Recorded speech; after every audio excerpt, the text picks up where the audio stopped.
Good evening and welcome. Tonight I have a story. A story, on one hand, of a young, naive radio broadcaster who, in his ambition, simply took things too far. And, in the other, a more malicious figure. A figure who, in his ambition to see his name written in the headlines, was willing to step into a world of deceit. Deceit that would cause the nation to panic. That question isn't for me to answer, my dear viewer. It is for you. I am but a humble storyteller, and this is the story of Orson Welles and the War of the Worlds.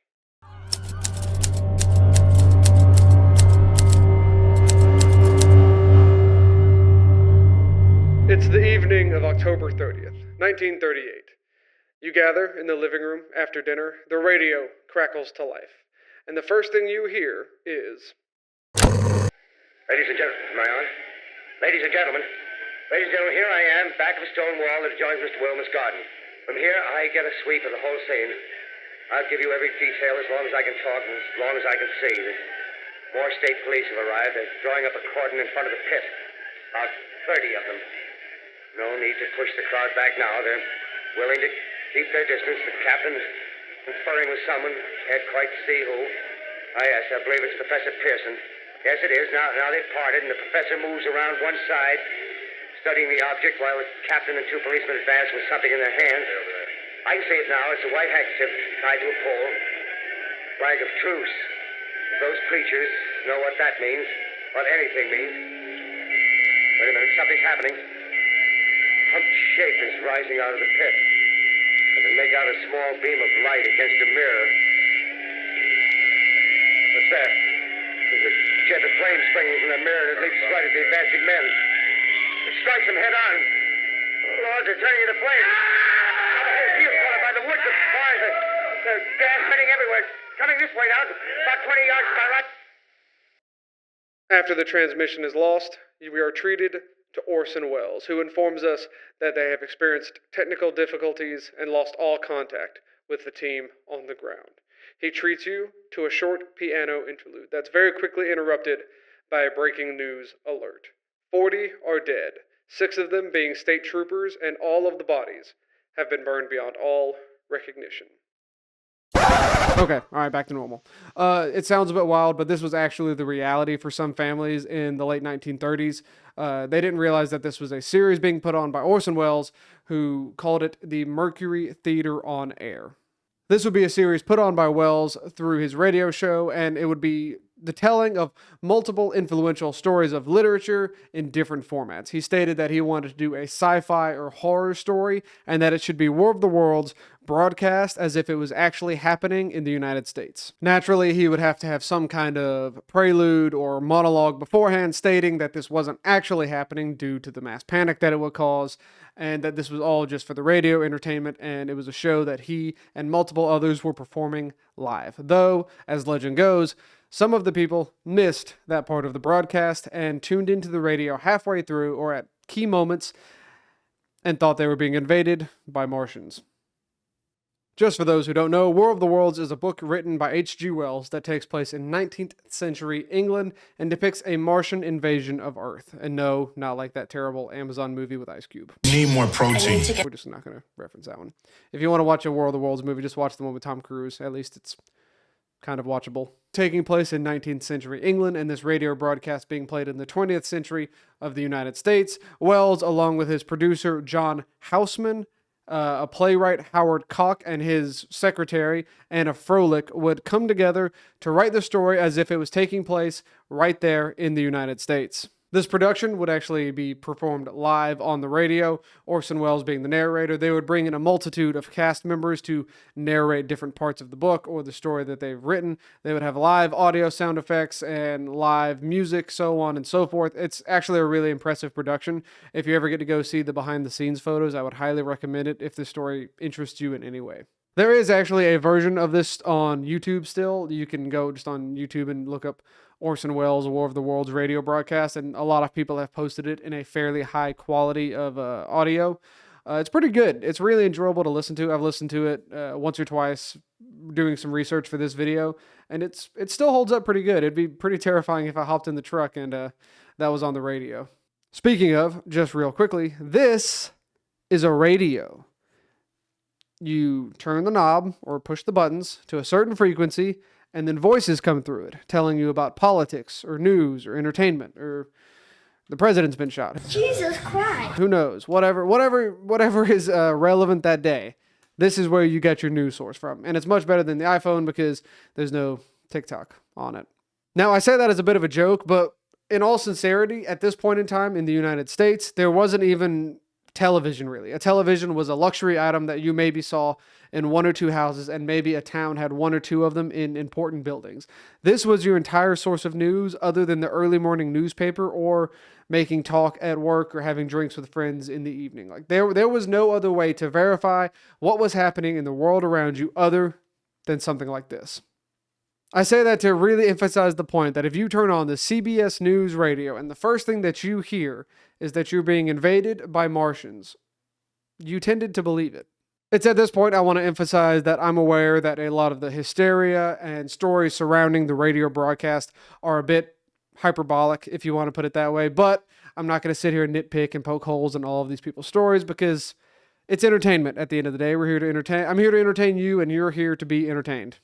Hopefully. This story would go on for about an hour and a half, and at the end of the story, Orson Welles would come back on the radio stating that this was all fake. You are fake news. Sir, it was entertainment, and it was his way of getting the public into the mood of Halloween. His form of dressing up in a white sheet, hiding behind a tree, jumping out and yelling, boo. Now look, if that happened these days, obviously people would enjoy it. They would see it as a scary story being told on the radio or something like YouTube, and they would take it as such. You know, you can obviously just pull up Instagram on your phone, and if you hear a radio of a Martian invasion, go on the phone, and you see that there's a Martian invasion because nobody else is posting about it, you're probably safe. But again, at this point in time, no one else had that option. You had to call the local radio news station or the police station, which a lot of people did, and try and verify the information that you're being told over the radio. This is where I feel like I should highlight the world that these people were living in who were listening to this broadcast.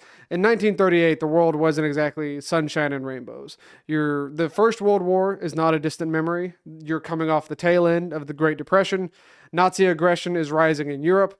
The Japanese and the Chinese are at war. So I guess the next logical step would be a Martian invasion. So as you can imagine, the people that are living through this currently didn't have the best reaction to the story. At least the ones who were unaware that this was a radio show and was done simply for entertainment. People had a multitude of reactions to this. Obviously, some found it just as entertainment, as they should. Others fled to their churches for prayer and to seek redemption or confession. Others ran to the hills. Like literally just ran off into the woods, trying to hide from the Martians, I guess. Others formed large packs and mobs and went seeking the Martian invaders, which, I mean, fair enough, I guess. One story of a gentleman in Grover Hill, the place that the slaughter took place at the beginning of the broadcast, was told he took a shotgun to a water tower thinking it was an alien tripod, which, I mean, if you looked at it in the dark and you're looking for aliens anyways, I guess it's pretty close. Not only was there a bit of pandemonium in the streets, but also in the radio room itself. Actors recall stories of police officers coming to the radio room, or at least the building, trying to get into the radio room, and would be fought off by executives or the water boy or anybody that had hands available would keep them out of the broadcasting booth where Wells was telling this story. Eventually, a melee broke out between police officers and radio executives. The actors themselves have been stated saying they found it pretty entertaining, which I can imagine it probably was. By the end of the broadcast, Paul White, the head of CBS News, stated that their telephone switchboard was a vast sea of light, saying that they could only field a fraction of the incoming phone calls. For his part, Orson Welles was seen as being in a deep state of despair, thinking that his entire career as a broadcaster was over. The radio station had also been, at this point, flooded by police officers and journalists, all looking for the man who announced the fake Martian invasion. This is where I actually want to interject a little bit of doubt into this portrayal of Orson Welles, because while some people stated that he was in a sense of despair, he would later actually say that he was thoroughly delighted with the public reaction to the story, being proud of the provocation that he caused. And again, it's kind of like, who do you believe? A lot of the people who he wrote the story with said that they thought he had no real intention of causing a panic in the public, though that could just be them covering for themselves, and they knew the plan and went along with it anyways. But again, that's where I leave it to you to decide. You can make the decision. Let me know in the comments what you think, whether or not he was a malicious figure who just wanted to provoke the public and get a large reaction, or was he just doing this thoroughly for the entertainment value and trying to entertain the masses? I'm gonna let you decide that one. Wells, in another statement, stated that he mostly wrote this story to dissuade the public from believing everything that they hear on the radio, which, I mean, I guess is a fair enough sentiment. I could pass that on to you today. Don't believe everything you see on social media, television, the news, and so on. There's a world of too much information, I would say, nowadays, where at this time it was a few stations on the radio and maybe you saw TV every once in a while. But again, he seemed to have good intentions at some points in his life, and then at other points in his life, it seemed more of a malicious attempt at provoking people and getting his name in the headlights. His career obviously wouldn't end after this radio broadcast came out. He would star in Citizen Kane, as well as I think he produced the movie as well. And Citizen Kane, just for, I'm sure all the film nerds out there will read on and on about it, but I'm not going to. It's a very popular movie with a very high IMDb score. And if you ever went to any kind of liberal arts college, you've probably seen it more times than you care to admit. So there's that. So his career didn't end. He, in multiple stages throughout his life, stated different things, whether or not he meant it or whether he didn't. Again, it's kind of up in the air. It probably depends on which interview you watch, what you believe, but yeah, that's the story, and I will leave that to you to decide.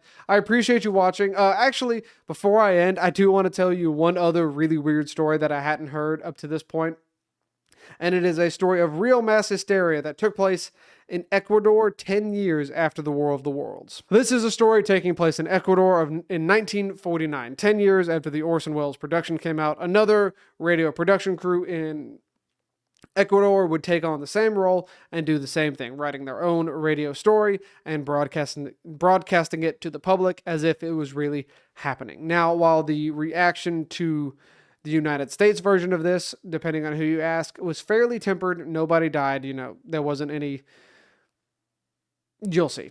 Anyways, after this happened, the Ecuadorian public found out and decided that the proper recourse was to burn the building down, killing between 6 and 12 people, and exiling the head of the radio station to another country, essentially kicking him out of the country, not allowing him to come back.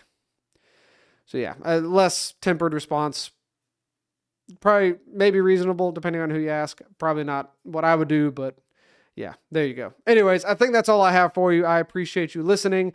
Do you think Orson Welles was a bit of a villain, a bit of a trickster, an innocent man who just got a little too big for his boots? Let me know in the comments. I appreciate you staying till the end. This was a bit of a lighter video since, the last one was a bit heavy. I figured I would give y'all something a little bit more. You could talk about this around the dinner table. So yeah, I appreciate y'all watching. Thank you. Please like, please subscribe, share the video, leave a comment, tell me any interesting stories. Do you have anybody in your family that maybe was alive at the time this took place, a grandfather or great-grandfather, anything like that? I would love to hear from you. I appreciate you watching, and I'll see you in the next one. Bye.